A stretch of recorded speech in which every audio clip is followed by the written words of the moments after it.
अस्सलाम वालेकुम नाज़रीन, प्रोग्राम जुर्म बेनकाब के साथ मैं हूं कैसर खान। नाज़रीन, रुपए, पैसे, दौलत की लालच और जब किसी इंसान में एहसास ख़त्म हो जाए तो वो इंसान नहीं बल्कि हैवान बन जाता है और ऐसा कुछ कर गुजरता है कि जिसके बारे में कोई सोच भी ना सके। एक ऐसा ही वाक़या पेश आया लाहौर में। डॉक्टर शाहिद सदीक, जो कि एक बड़ा नाम है, जो एक सियासी जमात में भी शामिल रहे, उसके बाद एक कामयाब जो एक डॉक्टर भी रहे, उनके अपने ही बेटे कयूम ने मुबैना तौर पर अपने वालिद को बड़ी बेरहमी से गोलियों से छलनी करवा दिया। वजह क्या थी कि उसे अपने बाप की दौलत चाहिए थी या कोई और मामला थे। आज के प्रोग्राम जुर्म नकाब में हम इसी बेटे का जुल्म और जुर्म बेनकाब करेंगे। इस वक्त जी हमारे साथ मौजूद हैं DIG organised crime unit Imran Kishore साहब, और इनसे हम बात करेंगे। एक बहुत ही हाई प्रोफाइल केस है जिसमें यकीन जानिए कि हर कोई जानना चाहता है कि इसके असल हकायक क्या हैं। फर्स्ट ऑफ ऑल सर, आपको वेलकम करते हैं इस प्रोग्राम में। इस केस के हवाले से बताइएगा कि इतना कॉम्प्लिकेटेड केस और माशाल्लाह बड़ी जल्दी आप लोगों ने सॉर्ट आउट किया। केस के असल हकायक बताइएगा। ये डॉक्टर शाहिद साहब का फर्स्ट वीक ऑफ अगस्त में जब मर्डर हुआ तो बड़ा इंटरेस्टिंग और बड़ा हमारे लिए कॉम्प्लिकेटेड केस था कि हमें डिफरेंट एंगल से तफ्तीश करनी थी।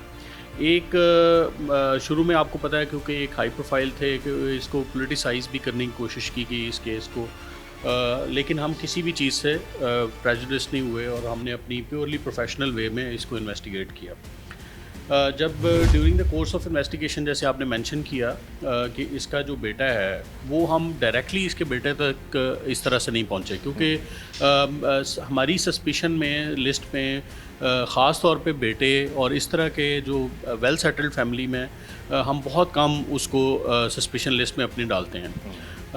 लेकिन जब हमने इसकी जियो फेंसिंग और कॉल रिकॉर्ड्स और CDRs का एनालिसिस करना शुरू किया तो उस दौरान में हमें जो है वो फील हुआ कि कुछ इसके जो फैमिली मेम्बर्स की जो CDRs हैं, इंक्लूडिंग ये जो कयूम है, कयूम की स्पेसिफिकली, वो उसमें कुछ शुकूक व शुबहात थे।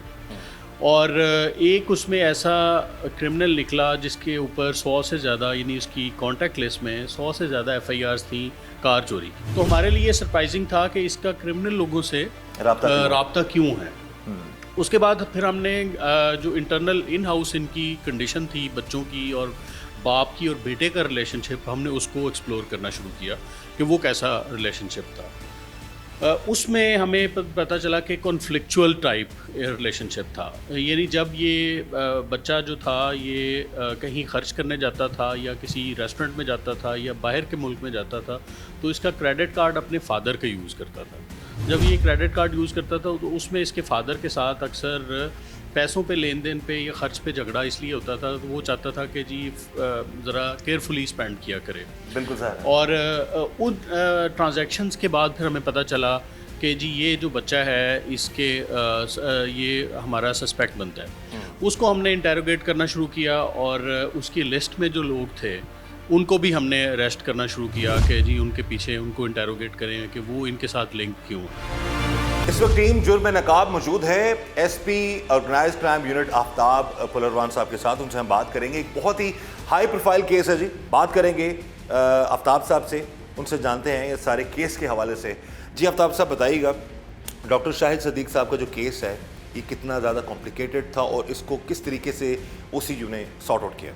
हाँ साहब, ये doctor Shahid Sadiq murder case की इतनी ज़्यादा शुरू में डायमेंशंस थी कि पुलिस बाकायदा कंफ्यूज थी। सबसे पहले हमें जो क्लू मिला वो था कि उस वाक़े के बाद एक सफ़ेद रंग की आल्टो तेज़ी से निकली है। अच्छा। हम इसके पीछे लग गए, नंबर चेक करवाया, वो एक जाली नंबर था, लेकिन सेफ सिटीज़ के कैमरास के ज़रिए पीछा करते करते हम भोपतियाँ चौक तक पहुँच गए। उसके बाद आगे जाके इस नंबर की गाड़ी गायब हो जाती है। अब गाड़ी गायब नहीं हुई, इसमें मैं जो हमारा पुलिस अफसर थे मैं उनकी जहानत को अप्रिशिएट करता हूँ। उन्होंने कहा सर गाड़ी गायब नहीं हुई, नंबर प्लेट गायब हुई है। फिर उसी रंग मॉडल की गाड़ी को आगे चेक किया गया तो एक और नंबर प्लेट के साथ वो गाड़ी मिल गई। इसका मतलब नंबर प्लेट तब्दील कर दी गई है। उस गाड़ी का पीछा करते करते पुलिस बुरेवाला तक पहुंच जाती है। अब कयूम को जब इंटरव्यू किया गया तो हमने कहा शहरयार कौन है, तो पता चला कि वो कयूम का दोस्त है। तो अब बुरेवाला वाली कड़ियाँ और लाहौर की कड़ियाँ आके शहरयार पे आके मिल गए। सज्जाद गिरफ्तार हो गया, सज्जाद के बाद उसका भाई शाहिद गिरफ्तार हो गया। शाहिद और सज्जाद ने बताया कि हमारे साथ जो शूटिंग की थी, गोलियां चलाई थी, वो नवाजिश ने चलाई थी। नवाजिश गिरफ्तार हो गया। शहरयार अभी तक मफरूर है, इंशाअल्लाह ताला वो भी गिरफ्तार हो जाएगा। कोई भी इंसान जो ड्रग अब्यूज़ में चला जाता है तो उसका इमोशनल मैनेजमेंट जो है वो ख़राब हो जाता है, उसको अपने ऊपर कंट्रोल नहीं रहता और हम देखते हैं कि लोग बहुत एंगर, रिजेंटमेंट और बहुत कुछ पालना शुरू कर देते हैं और वो इन चीज़ों के ऊपर नज़र नहीं रखते कि उनके पेरेंट्स और उनके घर वाले, उनकी फैमिली उनके लिए क्या कुछ कर रही है, बल्कि उनके लिए वो चीज़ ज़्यादा फोकस्ड हो जाती है। जो एक चीज़, चाहे वो एक ही हो, कि वो नहीं की गई तो वो उनके लिए ज़्यादा परेशानकुन होती है और उनको लगता है कि ये जो एक चीज़ उनकी नहीं की गई, नहीं मानी गई, तो ये उनके साथ दुश्मनी कर दी गई है। समटाइम ये ड्रग्स के इन्फ्लुएंस में भी आता है और समटाइम पेरेंटिंग के अंदर भी आता है, बट ड्रग का यूज़ जो इस चीज़ को ज़्यादा बढ़ा देता है और लोग जो है वो इस रिजेंटमेंट में और इस एंगर में फिर कई दफ़ा अपनी ही फैमिली वालों को अपना दुश्मन समझ के उनके खिलाफ कुछ ना कुछ जो है एक्शंस लेना शुरू कर देते हैं और उन एक्शंस का नतीजा हमें कई दफ़ा मर्डर की सूरत में घर छोड़ जाना, अब्यूज़ करना, फिज़िकल अब्यूज़ करना, ये सारी चीज़ें जो हैं वो हमें नज़र आ रही होती हैं या देखने में मिलती हैं। जैसे कि करंट केस में भी हम देख सकते हैं कि बात ना मानने की वजह से बच्चे ने इतनी ज़्यादा, लड़के ने रिजेंटमेंट्स पालने की, अल्टीमेटली उसको अपने ही वालिद को ख़त्म करने के लिए खुदा न खास्ता कत्ल जो है वो उस स्टेज तक जो है उसको जाना पड़ेगा। सो ये पॉसिबल है कि जब आप बच्चे को हमेशा येस कहेंगे, उसको हर चीज़ की लिबर्टी दे देंगे, ड्रग अब्यूज़ में वो होगा और ड्रग अब्यूज़ भी ऐसा जिसके ऊपर उसका इमोशनल कंट्रोल ही ना हो, तो बच्चे इस तरह की हरकतें जो हैं वो कर सकते हैं। नॉर्मली जब पेरेंटिंग का स्टेज होती है तो यूजुअली पेरेंट्स को ये ज़रूर चाहिए कि बच्चों के लिए कुछ बाउंड्री सेट करें, जिसमें कुछ बातें बच्चों की मानी जाए और कुछ उनसे अपनी बातें मनवाई जाएँ, कुछ चीज़ें उनको दे दी जाए, कुछ चीज़ें उनको इनकार कर दिया जाए।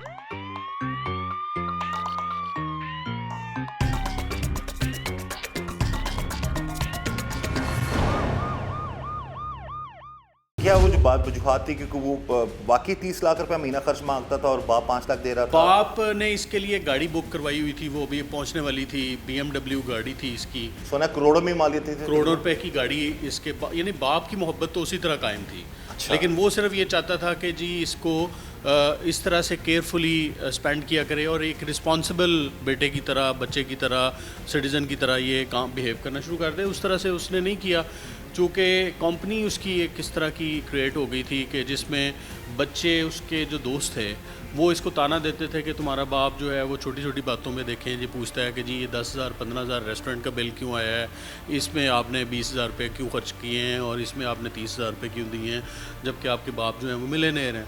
इसकी एक वजह ये भी तो नहीं है कि जो बातें सामने आ रही है, क्योंकि आज हम यही चाह रहे हैं कि असल हक़ाइक़ सामने है कि कोई किसी लड़की को पसंद करता था वो और वालिद साहब जो है वो भी नहीं वो लड़की का इसमें डायरेक्टली कोई रोल नहीं था। बेसिकली उसने जो मोटिव था मर्डर का वालिद को करने का कयूम का, वो यही था, वो चाहता ये था कि एक ही दफ़ा में मुझे जो मैं चाहता हूँ हाँ। वो मुझे मिल जाए, दौलत भी मिल जाए, मुझे पैसा भी मिल जाए, मुझे गाड़ियाँ भी मिल जाएं और वालिद के ये 2 ही भाई हैं और तो फिर इन्हीं में तकसीम होनी है जायदाद, तो जायदाद तक जब तकसीम होगी तो मैं अपनी मर्ज़ी से खर्च करूँगा। तो ये बेसिकली इसका कॉन्फ्लिक्ट था। अच्छा, ये बताइए कि ये इसके कुछ एक फैक्टर ये भी सामने आ रहा है कि क्या वो आइस का नशा करता था, ये कुछ चीज़ें आई हैं अभी तक उसमें कंपनी, बैड कंपनी का मैंने आपको बताया है और ये आइस की अभी एडिक्शन का कंफर्मेशन नहीं हुई। जब इसने पहले 6 माह पहले एक असैसिनेशन अटैम्प्ट अपने बाप पे करवाई थी, उसमें भी इसने पैसे से लेन देन किया था, यानी कि पैसे दे के मरवाने की कोशिश की थी। ठीक है।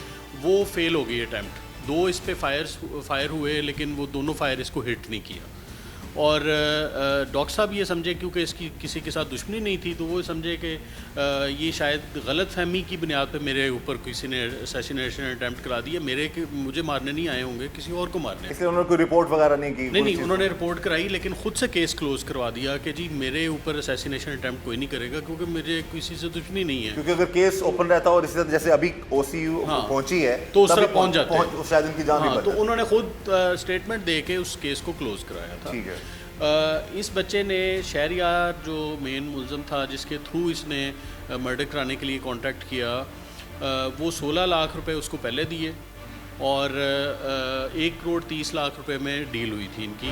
कि लिबर्टी इतनी ज़रूर होनी चाहिए कि अपने लिए कुछ डिसीजन जो है वो ज़रूर करे, मगर उसको पता हो कि उसका दायरा कार जो है वो ये, इस दायरा कार से वो बाहर नहीं जा सकता। और समटाइम्स बिला वजह की रोक टोक जो है वो भी बच्चों को ख़राब कर देती है। बिला वजह की रोक टोक से बहुत बेहतर ये है कि आप पर्पसफुल जो है वो रोक टोक बच्चे के ऊपर रखें, जो उसकी बेहतरी के लिए हो। जो चीज़ उसकी बेहतरी के लिए नहीं है उसको बिला वजह जो है वो इम्पोज करना या ख़त्म करना जो है वो बच्चे के लिए नुकसान देता है और उसके दिल में आपके लिए कोई खट्टी मीठी चीज़ जो है या कोई अच्छी बुरी चीज़ जो है वो बैठना शुरू हो जाती है और वो आपको अच्छा पेरेंट जो है वो नहीं समझता। सो कोशिश ये करें कि अपने बच्चे के साथ एक क्वालिटी टाइम गुजारें, अपना बॉन्ड उसके साथ जो है बेहतर करें।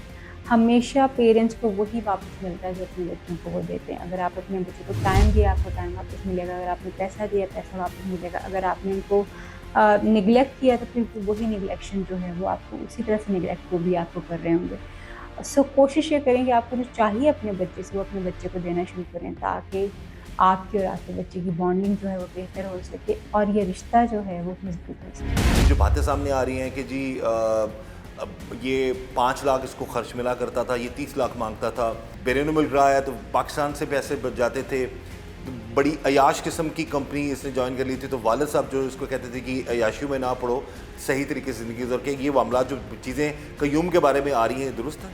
इतनी सहूलतें मिलने के बावजूद 5 लाख महीने की पॉकेट मनी मिलने के बावजूद बेटा मुसलसल कोशिशें कर रहा है कि बाप को मैं कत्ल करवा दूँ। जनवरी में फायरिंग करवाई, बाप बच गया। 2 दफ़ा घर में जहर दिया, बाप बच गया। 4थी दफ़ा फिर शूटर भेजे। और जो नवाजिश है वो बहुत अच्छा शूटर है, शौकिया शूटर है, प्रोफेशनल कातिल नहीं है, टारगेट किलर नहीं है। उसने जो फायर किए सीधे सीने में लगे।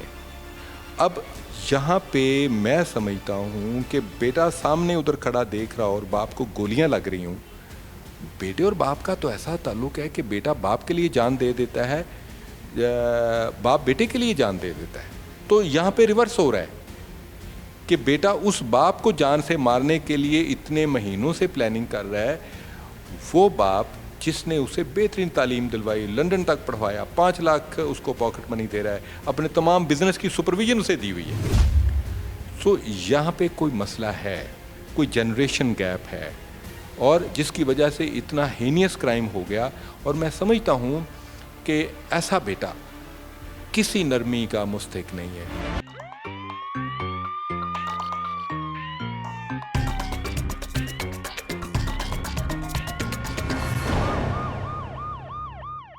पहले जो अटेम्प्ट करवाया था वो कितना अरसा पहले था और उसके बाद फिर इसने दोबारा? वो 6 माह पहले अटेम्प्ट हुआ। 6 माह से भी पहले एक जहर देने की कोशिश की खुद से गई इसने? वो भी इसने खुद से जो था वो दूध के अंदर डाल के देने की कोशिश की थी जहर, और वो एक हकीम से कुछ इसने चीज़ बनवाई थी। उससे सारों का उससे उनके वालिद साहब का पेट ख़राब हुआ और फिर वो हॉस्पिटलाइज हुए, उनका मैदा वॉश हुआ और फिर वो बच ठीक गए। हुए, वो बच गए। अगर इनके इसका ट्रीटमेंट सही ना होता तो तभी वो जा सके। उस वक्त भी उनके वालिद ने यही समझा कि शायद मुझे फूड पॉइजनिंग की। फूड पर अपने बेटे पे शक नहीं किया? बेटे पे फिर भी शक ना हो सकता था। हाँ। अच्छा, अब ये चीज़ बताएं कि अब फाइनली अब जब ये, क्योंकि जब ये मर्डर हो जाता है डॉक्टर साहब का, उसके बाद चीज़ें, क्योंकि पॉलिटिकल फिगर भी थे, इस वजह से भी चीज़ें थी, वो आप लोगों के लिए तफ्तीश करना बड़ा एक ट्रिकी था। अच्छा, अब इसमें ये जो लड़का है, कयूम नाम है इसका, जिसने अपने, ये बड़ा बेटा है, 2 भाई हैं? 2 भाई हैं, एक छोटा है एक बड़ा है, ये बड़ा है। अच्छा। और शहरियार मेन था जिसका कांटेक्ट था, जिसके थ्रू इसने जो सारा शूटर किया। था लड़का नहीं, शूटर नवाजिश है। ठीक है। और उसके बाद फिर एक सज्जाद है, एक शाहिद है। सज्जाद जो है उसने भी अरेंज किए ये शूटर, और शाहिद जैसे मैंने बताया कि 100 से ज़्यादा उस पर FIRs हैं, वो भी मौके पे मौजूद था जब ये शूट कर रहे थे। शूट करने वाला सिर्फ नवाजिश था, और वो सारे हमने तो गिरफ्तार इनके कर मर्डर की या जो असैसिनेशन हुई है इनकी FIR किस कौन मुद्दई कौन बना इनके केस का? मुद्दई इनका जो बेटा है, दूसरा बेटा, वो छोटा बेटा मुद्दई का नाम। नॉर्मली जिन घरों में बच्चों को बचपन से ही ट्रेन नहीं किया जाता, उनको चीज़ों से मना नहीं किया जाता, बल्कि उनकी हर जायज़ नाजायज़ ख्वाहिश को इसलिए पूरा कर दिया जाता है कि बच्चा है, ये बुरा मना जाएगा, ये इसको क्या मना करना है, कोई बात नहीं, जिस चीज़ की ज़िद कर रहा है वो चीज़ की पूरी कर ली जाए। जब हम बच्चे की परवरिश इस तरह से कर रहे होते हैं तो हमें इस चीज़ के लिए भी रेडी रहना चाहिए कि जब वो बड़ा होगा तो फिर हम अगर उसको ट्रेन करने की कोशिश करेंगे कि तुम्हें ये चीज़ मिलेगी, ये चीज़ नहीं मिलेगी, इस चीज़ पे तुम्हें डांट पड़ेगी और इस चीज़ पे तुम्हें हम अप्रिशिएट करेंगे, तो बच्चा उस वक्त उस चीज़ के लिए रेडी नहीं होता, बल्कि आपको इस चीज़ के लिए रेडी होना पड़ता है कि आपको बच्चे की तरफ हर जायज़ और नाजायज़ बात मानना पड़ेगी, क्योंकि आपने उसको यही ट्रेन किया है।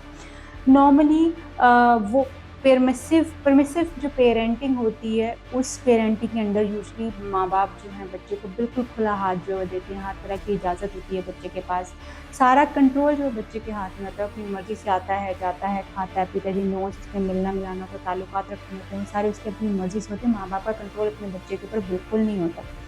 परमिसिव पेरेंटिंग में क्योंकि बाउंड्रीज बिल्कुल नहीं होती, बच्चा जो है वो अपना ज़िम्मेदार खुद होता है, और माँ बाप को लग रहा होता है कि वो अपने बच्चों को लिबर्टी दिए हुए हैं, और ना ही उन्होंने बच्चों के लिए कोई गलत और सही की बाउंड्री सेट की होती, ना ही गलत और सही की डेफिनेशन उनको बताई होती।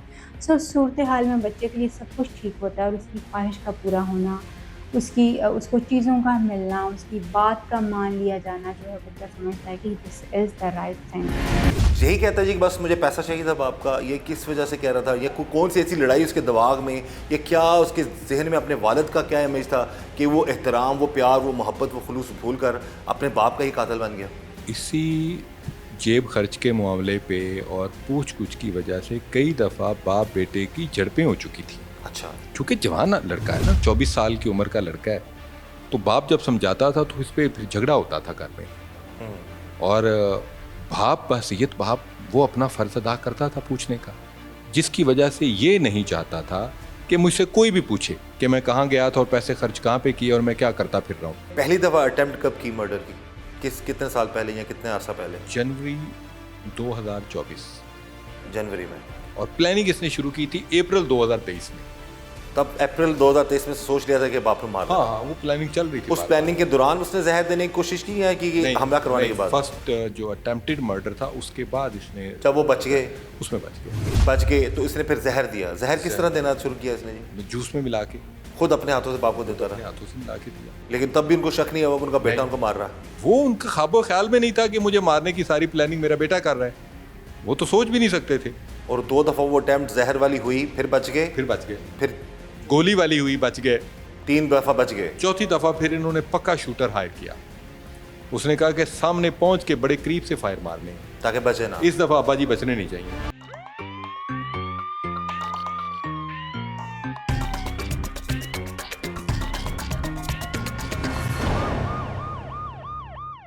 जब ये वाक़या हुआ उस वक्त ये कहाँ पर थे डॉक्टर साहब, और कहाँ पर इन पर हमला हुआ? क्योंकि सुनने में ये आ रहा है कि पहले प्लान था कि बैंक से पैसे निकलवाते वक्त फायरिंग की जाएगी, लेकिन बाद में चेंज हो गया प्लान।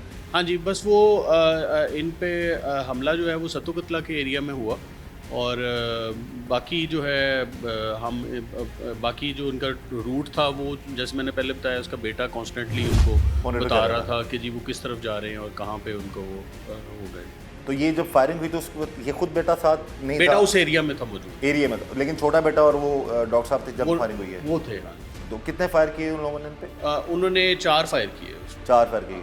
और वो फिर वो अच्छा, इसका खुद ही हमने एक इंटरव्यू देखा एक जगह पर, कयूम का कह रहा है जी कि अस्पताल वाले अगर वक्ती तो सही टाइम पे कर देते तो ये बच जाता, तो मेरे वालिद बच जाते। हाँ। तो उस सिचुएशन में उस वक्त तक उसको आइडिया नहीं था कि मैं पकड़ा जाऊंगा, तो पुलिस किस तरह से फिर उसको इसमें हमारा जैसे मैंने बताया सस्पिशन लिस्ट में वो बहुत नीचे था ही नहीं, वो था ही नहीं कि बेटा तो नहीं हो सकता, और ख़ासतौर पे ऐसी वेल ऑफ फैमिली जिसमें बेटा जो है वो बिल्कुल कंफर्टेबल है और हर तरह की सहूलत उसको मिली हुई है, तो उसको ऐसी कोई बात नहीं है। लेकिन चूंकि उसकी जब हमने तमाम एंगल्स देखे, इनकी कोई एंगल दुश्मनी का नहीं निकल रहा था, तो फिर हमने घर के जो अफराद हैं उनके भी प्रोब करना शुरू किया। ठीक है। उसके अंदर जो लिस्ट थी, जो कांटेक्ट में थे उसके लोग, वो सस्पिशियस लोग थे और वो सिर्फ कयूम के कांटेक्ट में थे। कयूम के तो इसलिए फिर हमें हमारी वो ये सस्पेक्ट लिस्ट में आया। फिर हमने इसको इंटेरोगेट करना शुरू किया। जब इसको प्रोब किया और इसके बंदे जो एंटीसीडेंट हैं उनको पकड़ना शुरू किया, तो फिर हमें पता लग गया। अच्छा, ये जो गाड़ी का सरप्राइज था, ये इसको नहीं पता था कि 13 करोड़ की गाड़ी तकरीबन हमें पता लगा। ये आफ्टर द मर्डर उस बच्चे को भी उसके बाद पता चला कि मेरे बाप ने मेरे लिए गाड़ी बुक करवाई। इस केस में भी हमें ये चीज़ नज़र आती है कि जब आप बच्चे की हर ख्वाहिश को बिला वजह और ज़रूरत से ज़्यादा जो है वो पूरा कर रहे होते हैं, तो बच्चे के पास सम टाइम्स इनकार सुनना और इनकार को कबूल करना जो है, या उसकी बात का ना माने जाना जो बहुत बड़ी बात हो जाता है, जिसकी वजह से बच्चा समटाइम्स बहुत एंग्री और बहुत सारे एंगर टेंट्रम और अग्रेसिव बिहेवियर्स जो हैं वो दिखाना शुरू हो जाता है। ये बहुत गुस्से में चले जाते हैं कि उनकी बात को माना क्यों नहीं गया, उनकी चीज़ को पूरा क्यों नहीं किया गया, उनको वो चीज़ क्यों नहीं लेके दी गई जो उसने कही थी, क्योंकि उससे पहले कभी ऐसा हुआ नहीं कि आपने उसको इनकार किया। सो परमिसिव पेरेंटिंग जो है, इट इज़ ऑल्सो रिस्पॉन्सिबल, जो बच्चों को ये भी ड्रग यूज़ की तरफ ले जाती है, उसको इलीगल एक्टिविटीज़ में इन्वॉल्व कर देती है, जायज़ नाजायज़ की समझ जो है उसकी ख़त्म हो जाती है और बच्चा कोई भी चीज़ जो है वो करने के लिए चला जाता है। यूजुअली बच्चे जो ड्रग्स में चले जाते हैं जब उनके पास जो है कोई बाउंड्री सेट नहीं होती है, या उनको खुला हाथ आपने दिया हुआ होता है, या इलीगल एक्टिविटीज़ में भी चले जाते हैं। क्या वो चाहता क्या था कि कोई इस तरह की इंटेरोगेशन नहीं होगी या किसी पे इल्ज़ाम लगवा देगा या कुछ पॉलिटिकल फिगर था इस वजह से कह देगा वो? ये कयूम अपनी तरफ से उन्होंने एक फ्लॉलेस प्लानिंग की थी। अच्छा।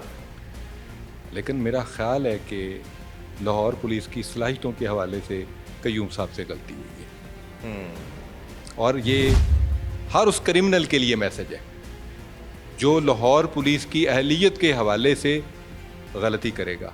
जितने भी खान साहब हाई प्रोफाइल केसेस लाहौर में हुए हैं, उसमें लाहौर पुलिस बिलअमूम और ऑर्गेनाइज्ड क्राइम यूनिट बिलखुसूस मुकम्मल तौर पे उन्होंने वो वर्कआउट किए हैं, चाहे वो कितने पेचीदा और मुश्किल केसेस थे।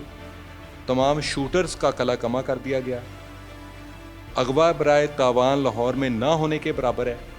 तो ये क्रिमिनल के लिए मैसेज है कि वो जहाँ कहीं भी होंगे और जितना परफेक्टली उन्होंने प्लानिंग की होगी, ऑर्गेनाइज्ड क्राइम यूनिट उनको निकाल के पब्लिक के सामने रखेगा और अदालतों में पेश करके उनकी सजायाबी को भी यकीनी बनाएगा इंशाल्लाह। बिल्कुल सही है जी। और ये लाहौर पुलिस और ओवरऑल तमाम वाले जो इदारे हैं जहाँ पर भी अच्छा काम करेंगे, हम डेफिनेटली अपने प्रोग्राम में भी शामिल करते हैं। ख़ास तौर पर organised crime unit, DIG Imran Qureshi साहब, SP आफ्ताब अल-इमरान साहब, इनकी जो पूरी टीम है, इसकी कामयाबी है जी। हाई प्रोफाइल केसेस को सॉर्ट आउट करते हैं ये लोग, और हम अपने प्रोग्राम में भी दिखाते हैं। कहीं पर जो इश्यूज़ हो वो भी हाईलाइट करते हैं, और जहाँ पर अच्छा काम हो रहा था वो भी हम दिखाते हैं।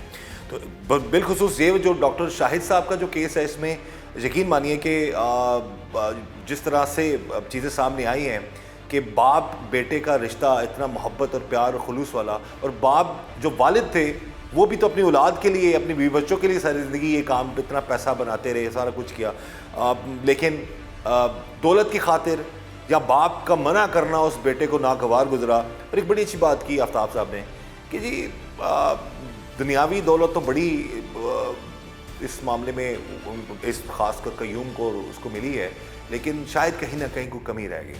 तो हम यही दुआ करते हैं, कोई भी बाप, कोई भी वालिद या वालिदैन नहीं चाहते कि उनके बच्चों की तरबियत में कमी हो। हम यही दुआ करते हैं कि जैसा ये कयूम नामी बेटा है, इस तरह के लोग जो हैं ये कभी भी किसी की औलाद ऐसी ना हो, और ऐसे मामलात कभी भी किसी वालिद को या वालिदैन को ना देखना पड़े। इसी दुआ के साथ कि अल्लाह ताला हम सब पर रहम करम और फजल फरमाए, अल्लाह ताला हमें हर तरह और हर किसी के शर से बचाए। मुझे इजाज़त दीजिएगा। अल्लाह हाफ़िज़।